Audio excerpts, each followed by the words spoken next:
This line asks Spark for a column and gets a Python function instead. No error, no warning.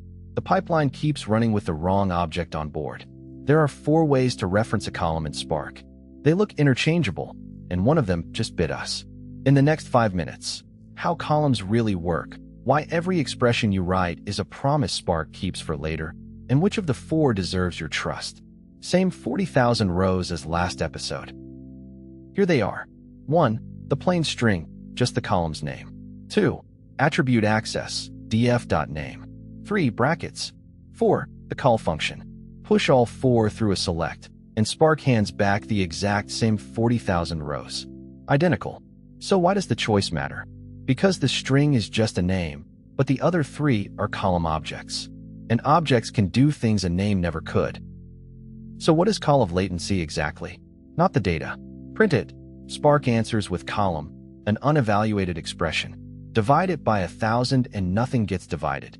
You just get a bigger expression, latency over 1,000, still waiting. This is episode 1.2 again. Transformations are promises, and an expression is the smallest promise there is. It turns into numbers only when an action fires. A column is a recipe, not a value. Every operator you already know builds these expressions. Division, arithmetic. Greater or equal, a Boolean, status at least 500, the error test from last episode. Chain an alias, and the expression carries its future name around. Now feed that Boolean to a where, fire a count. 2,308 errors. The exact number episode 2.1 measured. Same data, same truth, now written as an expression. 2 verbs spin these expressions. Select projects. Give me exactly these columns. Endpoint plus latency in seconds.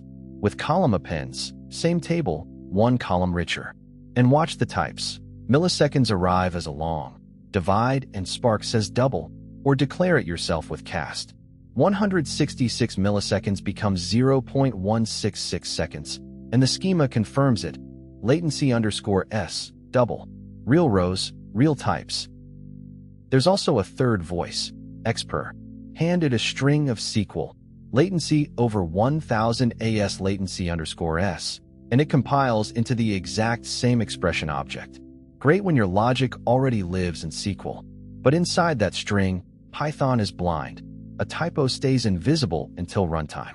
Use expr when it buys real clarity, not as a habit. Now the bite from the cold open, in slow motion. Group the logs by endpoint and count.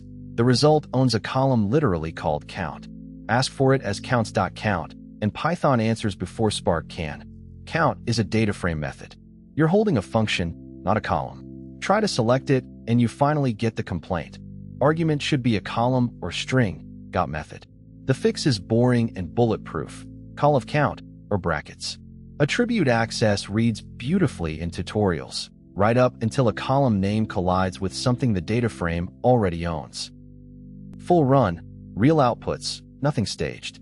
For references, 1 answer, 40,000 rows, for times.